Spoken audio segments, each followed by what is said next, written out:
안녕하세요. 여러분의 건강한 삶을 위한 등대, 무병건강연구소입니다. 저희 무병건강연구소에서는요, 매일매일 어디서도 쉽게 들을 수 없는 그런 특별하고 깊이 있는 건강 지식을 전해드리고 있습니다. 네, 그러니까 구독, 좋아요, 또 알림 설정까지 꼭 하셔서요, 이 귀한 건강 정보 놓치지 않으셨으면 좋겠습니다. 그리고 혹시 지금 이 방송 어디에서 듣고 계신지 댓글로 지역을 좀 남겨주시면 어떨까요? 저희가 나중에 구독자분들이 많이 계신 곳을 중심으로 건강 세미나 같은 것도 한번 추진해 볼까 하거든요. 네, 여러분의 참여가 저희에겐 정말 큰 힘이 됩니다. 자, 오늘은 어쩌면 암 진단만큼이나 좀 충격적일 수 있는 이야기인데요. 우리가 매일 먹는 음식이 암세포의 생사를 가를 수도 있다. 이 가능성에 대해서 좀 깊이 파헤쳐 보려고 합니다. 특히 식도암 말기 판정을 받으셨던 72살 김태현 할아버지 사례가 있거든요. 어떻게 기적처럼 건강을 되찾으셨는지 그 이야기를 통해서 암세포를 그야말로 벌벌 떨게 만드는 그런 식단의 비밀을 알아보겠습니다. 먼저 김태현 할아버지 이야기부터 좀 시작해 볼까요? 병원에서도 이제 더는 치료가 어렵다 이렇게까지 이야기했다고 들었는데요. 불과 석 달 만에 정말 몰라보게 좋아지셨다고요? 네, 맞습니다. 제가 처음 배웠을 때는 정말 얼굴에 핏기라고는 찾아볼 수가 없었고요. 말씀하시는 것 자체도 굉장히 힘들어 보이셨어요. 그런데 딱 석 달 뒤에 다시 배웠는데 혈색이 너무 좋아지시고 목소리에 힘이 딱 들어차셔서 저도 정말 깜짝 놀랐습니다. 네, 주변 분들도 다들 어떻게 된 거냐고 물어볼 정도였으니까요. 그 비결을 여쭤보니까 다른 게 아니라 며느님이 알려주신 특별한 식단을 정말 철저하게 지키셨다고 하더라고요. 그 식단의 핵심이 뭐였냐면 바로 탄수화물의 종류를 바꾼 거였습니다. 탄수화물의 종류요? 그냥 탄수화물을 끊는 게 아니고요? 네, 그게 중요한 포인트입니다. 이게 단순히 운이 좋았다 이렇게만 볼 수는 없어요. 왜냐하면 암세포가 가장 좋아하는 먹이가 바로 당분, 그러니까 탄수화물이거든요. 그래서 어떤 분들은 암 진단 받으시면 덜컥 겁이 나서 탄수화물은 아예 그냥 입에도 안 대려고 하시는데 그건 좀 위험할 수 있습니다. 우리 몸에 꼭 필요한 에너지원까지 막아버리는 거니까요. 정말 중요한 건요. 좋은 탄수화물과 나쁜 탄수화물을 딱 구분해서 먹는 겁니다. 정상세포는 살리고 암세포는 굶기는 그런 전략인 거죠. 정상세포는 살리고 암세포는 굶긴다. 어떤 기준으로 좋은 것과 나쁜 것을 나눌 수 있을까요? 네, 그 기준이 되는 게 바로 당지수라는 겁니다. 영어로는 GI, 글리세믹 인덱스라고 하죠. 당지수가 높은 음식, 예를 들면 흰쌀밥이나 빵, 면 이런 것들이요. 이런 걸 먹으면 혈당이 아주 그냥 빠르게 치솟습니다. 그럼 우리 몸은 깜짝 놀라서 혈당을 낮추려고 인슐린이라는 걸 막 분비하는데 이때 암세포 성장을 좀 촉진하는 그런 물질들도 같이 나오게 될 수 있어요. 실제로 일본 교토대학 연구를 보면요. 혈당이 높은 상태에서는 암세포가 3배 이상 더 빨리 자란다. 이런 결과도 있습니다. 와, 3배나요? 생각보다 훨씬 심각하네요. 그렇죠. 반면에 이제 현미밥이나 통곡물처럼 당 지수가 낮은 음식은 혈당을 아주 천천히 완만하게 올립니다. 그러니까 정상세포는 꾸준히 에너지를 공급받으면서도 암세포가 좋아하는 그런 급격한 혈당 상승은 막아주는 거죠. 암세포 입장에서는 갑자기 밥줄이 딱 끊기는 그런 효과가 있는 겁니다. 그렇군요. 핵심은 탄수화물을 아예 안 먹는 게 아니라 혈당을 천천히 올리는 착한 탄수화물을 골라 먹는 거군요. 그럼 김태현 할아버지가 실천하셨다는 그 구체적인 식단 원칙들 어떤 것들이 있었는지 좀 더 자세히 알려주시죠. 네, 크게 보면 한 6가지 정도 원칙을 꾸준히 지키셨어요. 첫 번째는요, 매일 드시던 흰쌀밥 있잖아요. 이걸 현미밥으로 바꾸셨습니다. 그런데 그냥 현미밥을 지어 드신 게 아니고요. 꼭 하룻밤 정도 물에 충분히 불렸다가 압력솥에 넣어서 아주 푹 익혀 드셨다고 해요. 이렇게 하면 식감도 부드러워지고 소화도 훨씬 잘 되고요. 당 지수도 더 낮추는 효과가 있습니다. 그냥 현미밥이 아니라 불려서 푹 익힌 현미밥이군요. 이것도 중요한 팁이네요. 네, 중요합니다. 그리고 두 번째는 밀가루 음식을 거의 완전히 끊으셨다는 겁니다. 빵, 국수, 과자, 이런 정제된 밀가루 음식들이요. 이게 당 지수가 정말 높거든요. 암세포한테는 뭐랄까 최고의 특식 같은 거죠. 이야, 흰쌀밥이랑 밀가루 끊는 거, 이게 한국 사람들한테는 정말 쉽지 않은 건데 특히 빵이나 면 요리 끊는 건 정말 대단한 결심이신데요. 맞습니다. 처음에는 물론 힘드셨다고 말씀하셨어요. 하지만 그만큼 건강이 절실하셨던 거죠. 세 번째 원칙은 설탕이나 인공 감미료 사용을 중단하신 겁니다. 단맛이 꼭 필요할 때는 이제 스티비아나 자일리톨 같은 천연 감미료를 그것도 아주 조금만 사용하셨다고 하고요. 설탕까지요? 네. 다음 원칙은 뭔가요? 넷째는 뿌리 채소를 아주 적극적으로 드셨다는 겁니다.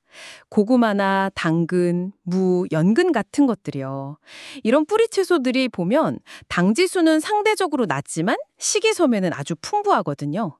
그래서 장 건강에도 좋고 우리 몸의 정상 세포를 아주 튼튼하게 만들어주는 역할을 합니다. 아, 뿌리채소 좋죠. 네. 그리고 다섯째는 잎채소를 하루에 300g 이상 정말 충분히 드셨어요. 브로콜리, 양배추, 시금치, 케일 뭐 이런 것들이요. 종류도 아주 다양하게 드셨더라고요. 이런 잎채소들에는 강력한 항암 성분들이 많이 들어있는데요. 특히 브로콜리나 양배추 같은 우리가 십자화과 채소라고 부르는 것들이 있죠. 여기에 들어있는 설포라판이라는 성분이 암세포한테 너 스스로 죽어라 하고 신호를 보내는 그런 역할을 한다고 알려져 있습니다. 와, 암세포 자살 유도라니 대단한데요? 그렇죠. 그리고 마지막 여섯 번째는 콩류를 매일 꾸준히 챙겨 드신 겁니다. 두부, 된장, 청국장, 콩나물 같이 콩으로 만든 식품들이요. 콩은 잘 아시다시피 좋은 식물성 단백질 공급원이기도 하고요. 또 이소플라본이라는 성분이 풍부한데 이게 또 암세포 성장을 억제하는 데 도움을 줄 수 있습니다. 네. 정리해보면 흰쌀밥, 밀가루, 설탕 대신에 현미밥, 통곡물, 뿌리채소, 잎채소, 콩류 이렇게 식단을 바꾸신 거군요.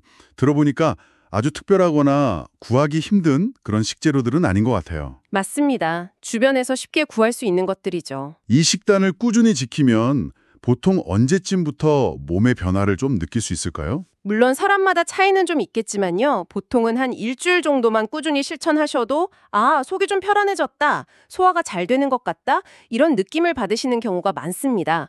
그리고 한 3주 정도 지나면요. 혈액 검사 같은 걸 했을 때 염증 수치가 눈에 띄게 좋아진다든지 하는 그런 객관적인 변화가 나타나기 시작하는 분들도 꽤 계십니다. 김태현 할아버지 같은 경우는 석 달 만에 정말 놀라운 변화를 보이셨고요. 생각보다 변화가 빨리 나타날 수도 있겠네요. 네. 그런데 이 6가지 기본 원칙에 더해서요. 식사 효과를 더 끌어올릴 수 있는 팁이 하나 더 있습니다. 오, 뭔가요? 바로 식사 순서를 살짝 바꾸는 겁니다. 아주 간단해요. 식사하실 때 샐러드나 생채소 같은 걸 가장 먼저 드시는 거예요. 이 채소에 있는 식이섬유가 위벽을 살짝 코팅해주는 것처럼 작용해서 나중에 들어오는 탄수화물 속 당분이 흡수되는 속도를 늦춰줍니다. 아, 채소를 먼저 먹고요? 네. 채소를 먼저 드신 다음에는 두부나 생선, 살코기 같은 단백질 반찬을 드시는 거죠. 단백질은 포만감을 줘서 과식을 막아주고 또 혈당이 급격하게 오르는 걸 막아주는 효과가 있습니다. 그리고 맨 마지막으로 현미밥 같은 탄수화물을 먹는 겁니다. 이렇게 순서만 바꿔도 식사 후에 혈당이 갑자기 확 치솟는 혈당 스파이크를 상당히 막을 수 있습니다. 야, 이거 정말 흥미로운데요. 그냥 먹는 순서만 바꿨을 뿐인데 혈당 관리에 도움이 된다니. 이건 당장 실천해 볼 수 있겠어요. 네, 아주 좋은 방법이죠. 혹시 김태현 할아버지 말고도 이런 식단으로 좋은 결과를 얻으신 다른 분들 사례도 좀 있을까요? 네, 그럼요. 꽤 많습니다. 예를 들어 54세 유방암 수술하시고 항암 치료 중이셨던 박미정 씨라는 분은요. 이 식단을 병행하면서 항암 치료 부작용 있잖아요. 뭐 체중이 막 빠진다거나 탈모 같은 거요. 그런 게 훨씬 덜했다고 말씀하셨어요. 아, 부작용 완화에도 도움이 되는군요. 꾸준히 이 식단을 실천한 결과 암 수치가 정말 눈에 띄게 개선돼서 담당 의사 선생님도 깜짝 놀랐다고 하시더라고요. 그리고 제가 개인적으로 좀 인상 깊었던 분은 75살 한영숙 할머니셨는데요. 췌장암 진단을 받으셨는데 평소에 단 음식을 정말 좋아하셨대요. 근데 손주들을 더 오래 보고 싶다는 그 마음 하나로 정말 독하게 단 음식을 딱 끊고 이 식단을 철저히 지키셨답니다. 그런데 1년 뒤에 검사에서 종양 진행이 멈췄다는 그런 결과를 받으셨어요. 와, 정말 대단하시네요. 듣기만 해도 희망이 생기는 이야기들입니다. 네, 그렇죠. 이 식단이 왜 이렇게 효과를 보이는지 그 이유를 조금 더 깊이 들여다보면요. 암세포만의 좀 독특한 생존 방식하고 관련이 있습니다. 우리 정상세포는 산소를 이용해서 당분 말고도 지방이나 단백질로도 에너지를 아주 효율적으로 만들 수 있거든요. 그런데 암세포는 좀 특이해요. 산소가 있든 없든 상관없이 주로 당분만 이용해서 아주 비효율적인 방식으로 에너지를 만듭니다. 이걸 이제 와보그 효과라고 부르기도 하는데요. 와버그 효과요? 네, 쉽게 말하면 암세포는 엄청난 설탕 중독자다 이렇게 생각하시면 이해가 쉬울 겁니다. 그래서 식단을 통해 당분 공급을 확 줄여버리면 정상세포는 뭐 지방이나 단백질을 연료로 쓰면 되니까 큰 타격이 없는데 암세포는 주 에너지원이 끊기니까 에너지 부족에 시달리게 되는 거죠. 아하, 암세포의 약점을 공략하는 거군요. 정확합니다. 게다가 현미나 채소에 많이 들어있는 식이섬유 있잖아요. 이게 혈당 조절에도 좋지만 장 속에 살고 있는 좋은 균들, 유익균들의 아주 훌륭한 먹이가 됩니다. 장 건강이 좋아지면 우리 몸 전체의 면역력이 올라가고 또 몸 안의 염증 수치가 낮아져서 암이 자라기 아주 힘든 환경이 만들어지는 거죠. 아까 말씀드렸던 설포라판, 암세포 자살 유도, 이나 이소플라본, 성장 억제처럼 특정 성분이 직접적으로 암세포를 공격하는 그런 효과도 물론 있고요. 와, 듣고 보니까 정말 여러 각도에서 암세포를 공격하는 그런 전략이네요. 연료 공급도 차단하고 면역력도 키우고 직접 공격까지. 그런데 말이죠. 이렇게 과학적인 근거도 있고 효과 사례도 있는데 왜 아직도 많은 분들이 암과 식단에 대해서 좀 잘못된 생각을 가지고 계신 걸까요? 혹 흔한 오해 같은 게 있다면 좀 짚어주시죠. 네, 정말 안타까운 부분입니다. 오히려 암세포를 도와주는 결과를 낳는 그런 흔한 오해들이 몇 가지 있어요. 첫 번째 오해가 뭐냐면 암이랑 싸우려면 무조건 잘 먹고 기운 내야 한다. 이 생각입니다. 물론 잘 드시는 거 중요하죠. 그런데 주변에서 걱정하는 마음에 뭐 고기나 곰탕 같은 고칼로리 보양식 아니면 달콤한 과일이나 주스 같은 걸 자꾸 권하시는 경우가 많거든요. 근데 앞서 말씀드렸듯이 이런 고당분, 고칼로리 음식은 정상세포보다는 암세포를 훨씬 더 빨리 자라게 하는 아주 좋은 연료가 될 수 있습니다. 실제로 미국 국립암연구소 연구에서도요. 고당분 식단을 계속 유지한 암 환자 그룹이 저당분 식단을 한 그룹보다 재발률이 2배 이상 높았다. 이런 보고가 있어요. 헉, 기운 내려고 먹은 음식이 오히려 암을 키울 수 있다니 이건 정말 충격적인데요. 그럼 또 다른 오해는 없을까요? 예를 들어 항암 치료 중에는 너무 힘드니까 에이, 식단 관리 해봤자 소용없어. 이렇게 생각하는 분들도 계실 것 같아요. 바로 그게 두 번째 큰 오해입니다. 항암 치료 중에는 식이요법은 별 효과 없다는 생각이죠. 하지만 사실은 정반대입니다. 오히려 항암 치료 중일수록 올바른 식단 관리가 치료 효과를 높이고 부작용을 줄이는데 정말 결정적인 역할을 할 수 있습니다. 네덜란드에 있는 한 암센터 연구 결과를 보면요. 항암 치료와 식이요법을 같이 한 환자들이 그렇지 않은 환자들보다 치료를 중단하지 않고 끝까지 마치는 비율이 40%나 더 높았다고 해요. 40%나요? 엄청난 차이인데요. 네. 그리고 메스꺼움이나 극심한 피로감 같은 그런 부작용도 훨씬 적었다고 하고요. 생각해보면 당연한 것이 좋은 영양 상태가 잘 뒷받침되어야 그 힘든 항암 치료를 견뎌낼 힘도 생기고 치료 효과도 제대로 볼 수 있는 거 아니겠습니까? 네, 맞는 말씀이네요. 또 다른 오해도 있을까요? 세 번째는 암은 어차피 유전이니까 식단 같은 거 신경 써봐야 소용없어. 이렇게 좀 체념하시는 분들이 계세요. 이것도 사실과는 다릅니다. 전체 암 발생 원인 중에서 순수하게 유전적인 요인이 차지하는 비율은 한 10% 내외로 보고요.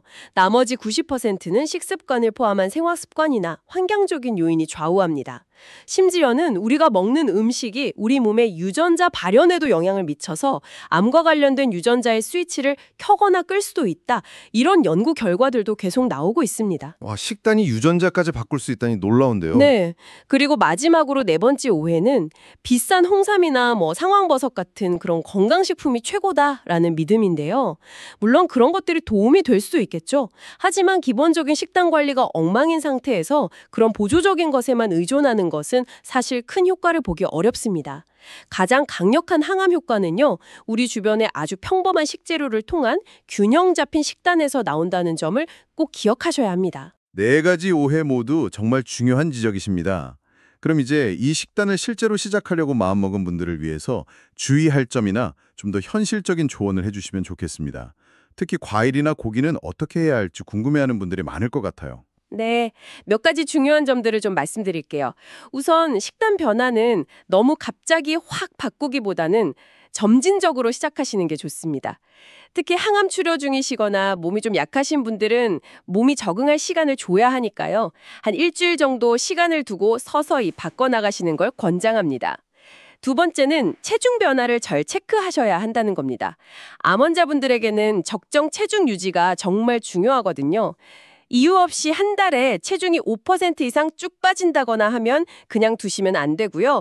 견과류나 올리브오일 같은 좋은 지방 등으로 건강하게 칼로리를 좀 보충해 주셔야 합니다. 무조건 살 빼는 게 좋은 건 아니군요. 그럼요. 세 번째는 혹시 당뇨가 있으신 분들은 이 식단을 시작하시면 혈당 변화가 있을 수 있으니 혈당 체크를 평소보다 더 꼼꼼히 하시고 반드시 주치의 선생님과 상의하셔야 하고요. 네 번째는 이 식단이 식이섬유 섭취가 확 늘어나잖아요. 그래서 초기에 배에 가스가 좀 차거나 속이 더부룩하다 이런 걸 느끼실 수 있어요. 근데 이건 보통 자연스러운 과정이니까 너무 걱정 마시고요. 양을 조금씩 조절하면서 몸이 적응할 시간을 주시면 괜찮아집니다. 네, 점진적으로 하고 체중, 혈당, 소화 상태를 잘 살피라는 말씀이시네요. 그럼 과일이랑 고기는요? 네. 과일과 육류에 대한 질문 정말 많이 하시는데요. 과일은 비타민이나 미네랄이 풍부해서 좋긴 한데 아시다시피 과당도 꽤 많습니다. 그래서 양 조절이 필수예요.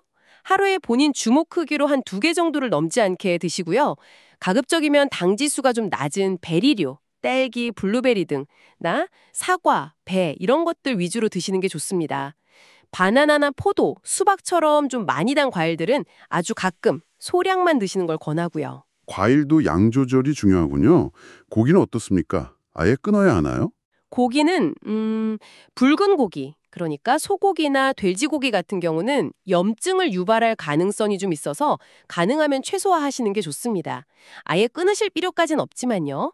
대신에 생선이나 껍질 벗긴 닭가슴살 같은 흰살고기는 괜찮습니다.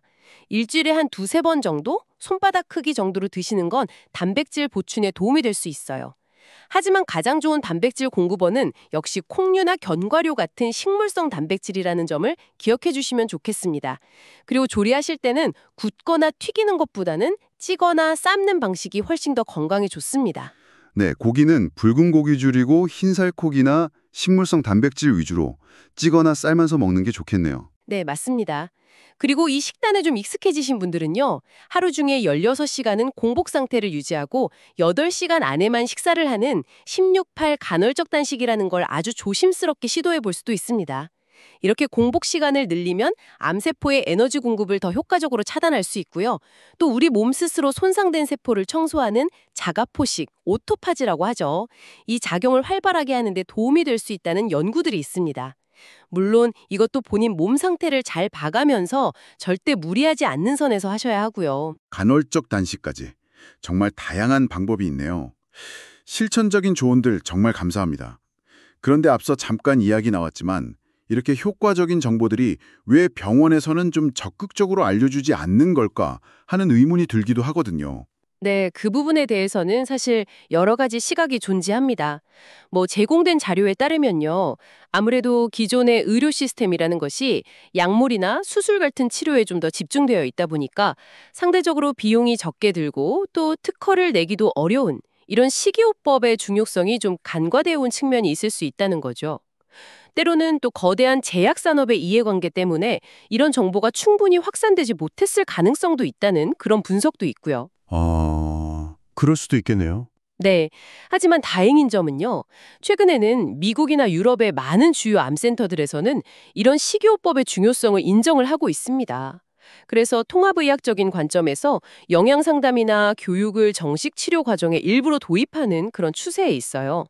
그리고 실제로 이를 통해서 환자들의 치료 결과라든지 삶의 질이 개선되고 있다는 보고도 계속 나오고 있고요. 다행이네요. 그럼 이제는 좀 더 적극적으로 활용될 수 있겠군요. 네, 그렇게 되기를 바랍니다. 그런데 여기서 정말 제가 다시 한번 꼭 강조하고 싶은 점이 있습니다. 오늘 저희가 말씀드린 이 식단은요, 절대로 병원에서 받는 표준 치료, 그러니까 수술이라든지 항암화학요법, 방사선 치료 같은 것들을 대신하는 게 아니라는 겁니다. 이건 반드시 필요한 의학적인 치료를 충실히 받으면서 그 치료 효과를 더 높이고 부작용은 줄이기 위한 보조적인 역할로서 활용해야 한다는 점, 이걸 꼭 기억해 주셨으면 좋겠습니다. 네, 표준 치료를 대체하는 것이 아니라 보완하는 역할이라는 점 정말 중요한 말씀입니다. 꼭 기억해야겠네요. 그럼 식단 외에요. 암을 이겨내고 또 건강을 지키는 데 도움이 되는 다른 생활 습관들에는 또 어떤 것들이 있을까요? 네. 식단만큼이나 어쩌면 더 중요할 수도 있는 것이 바로 생활 습관이죠. 몇 가지만 짚어보면요. 첫째는 충분한 수면입니다. 잠을 잘 자야 우리 몸의 면역 시스템이 제대로 재정비될 수 있거든요. 특히 밤 10시에서 새벽 2시 사이, 이때는 꼭 주무시는 게 좋습니다. 둘째는 적절한 운동입니다. 너무 격렬한 운동 말고요. 그냥 가볍게 걷거나 요가 같은 걸 꾸준히 하시면 혈액순환도 돕고 염증도 줄여주고 면역세포도 활성화됩니다. 셋째는 스트레스 관리. 이것도 정말 중요하죠. 만병의 근원이라고 하잖아요. 명상이나 심호흡도 좋고 그냥 본인이 좋아하는 취미 활동을 통해서 스트레스를 잘 다스리는 게 중요합니다. 네, 수면, 운동, 스트레스 관리. 기본이지만 정말 중요하죠. 네. 그리고 넷째는 충분한 수분 섭취입니다. 우리 몸의 신진대사나 노폐물 배출에 물이 필수적이거든요. 하루에 한 1.5리터에서 2리터 정도의 물을 식사 시간은 피해서 좀 꾸준히 나눠 마시는 게 좋습니다. 다섯째는 햇볕을 쬐면서 가볍게 산책하는 것도 아주 좋습니다. 비타민 D 합성을 도와서 면역력에 도움이 되거든요. 오전이나 오후에 한 15분 정도요. 마지막으로 실내 환기를 자주 시켜서 신선한 공기를 마시는 것도 중요하고요. 식단뿐만 아니라 수면, 운동, 스트레스, 수분, 햇볕, 환기까지 정말 건강을 위한 기본적인 습관들이 다 중요하네요. 마지막으로요. 이런 식단을 환자 혼자서 실천하기는 좀 어려울 수도 있을 것 같은데요. 가족들이 좀 같이 도와주거나 아니면 경제적인 부담을 좀 덜 수 있는 그런 방법 같은 것도 있을까요? 네. 아주 현실적이고 좋은 질문입니다. 암과의 싸움에서 가족들의 지지와 협조는 정말 큰 힘이 되거든요. 가장 이상적인 것은 온 가족이 다 같이 건강식단을 실천하는 것이겠지만, 그게 현실적으로 좀 어렵다면요. 같은 재료로 음식을 하되 환자분 드실 것만 간을 좀 약하게 하거나 더 부드럽게 조리하는 방법을 쓸 수 있습니다. 예를 들어 현미밥은 다 같이 먹고 국이나 찌개는 천연 조미료로 슴슴하게 끓여서 환자분 것은 덜 짜게 덜어낸다든지 하는 식으로요. 찜이나 수육 같은 것도 같이 먹기 좋고요. 그렇게 하면 좀 수월하겠네요. 경제적인 부담은요? 유기농 채소 이런 거 다 사려면 비싸지 않을까 싶은데요. 네, 경제적인 부담도 무시할 수 없죠. 근데 모든 채소를 다 비싼 유기농으로 살 필요는 없습니다. 물론 여유가 되시면 좋겠지만요. 농약 잔류가 좀 걱정되는 몇 가지 품목들이 있거든요. 예를 들면 잎채소류나 딸기, 사과, 포도 같은 것들. 이런 것들 정도만 유기농을 고려하시고 나머지는 그냥 일반 채소를 사셔서 식초물이나 베이킹소다 푼 물에 잘 담궜다가 깨끗하게 씻어서 사용하셔도 괜찮습니다. 그리고 제철에 나는 채소가 가장 영양도 풍부하고 가격도 저렴하니까 제철 채소를 적극 활용하시고요. 또 냉동 채소 있잖아요. 브로콜리나 완두콩 같은 거. 이런 것도 영양 손실이 적으면서 가격은 저렴하니까 잘 활용하시면 비용을 절약하면서도 영양을 챙기는 좋은 방법이 될 수 있습니다. 네, 정말 실질적인 팁이네요. 자, 오늘 이야기를 쭉 들어보니까요. 우리가 매일 너무나 당연하게 먹었던 흰쌀밥, 밀가루, 설탕, 이걸 현미밥이나 통곡물, 또 다양한 채소와 콩류로 바꾸는 것.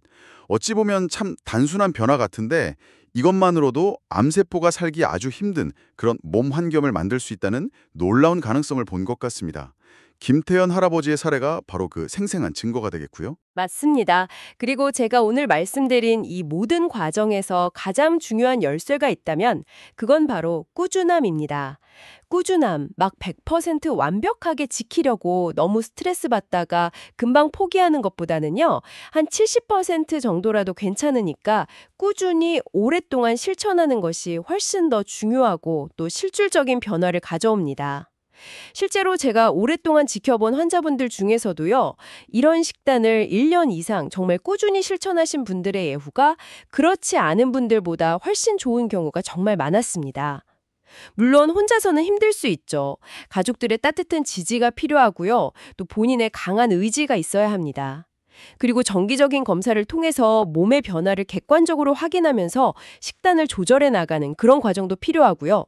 그리고 다시 한번 강조하지만 이 방법은 반드시 표준 의료 치료와 함께 가야 하는 보완요법이라는 것 절대로 잊지 마시기 바랍니다. 네, 오늘 우리가 함께 하는 이 이야기처럼요. 우리 몸에 어떤 연료를 넣을 것인가 이걸 정말 신중하게 고민하고 관리하는 것이 어쩌면 암이라는 무서운 질병을 넘어서서 우리가 아직 완전히 깨닫지 못하고 있는 어떤 새로운 차원의 예방 건강 시대를 여는 아주 중요한 열쇠가 될 수도 있지 않을까 이런 생각을 해보게 됩니다. 이 방송을 듣고 계신 여러분도 한번 깊이 생각해 보시는 그런 시간이 되셨기를 바랍니다. 오늘 내용이 유익하셨다면 좋아요와 구독 꾹 좀 눌러주시고요. 이 건강 정보 나만 알기 마시고 소중한 가족이나 친구분들께도 카카오톡이나 밴드 같은 걸로 널리 공유해 주세요. 저희 무병건강연구소는 이렇게 균형 잡힌 건강 정보로 여러분 모두가 건강한 삶, 건강한 노후를 누리실 수 있도록 늘 함께하겠습니다. 그리고 아까 말씀드린 거요. 지금 어디서 듣고 계신지 댓글로 지역 남겨주시는 것도 잊지 마시고요. 저희가 꼭 참고하겠습니다. 다음에도 더욱 알차고 유익한 건강 정보로 찾아뵙겠습니다. 감사합니다. 오늘도 건강한 하루 보내세요.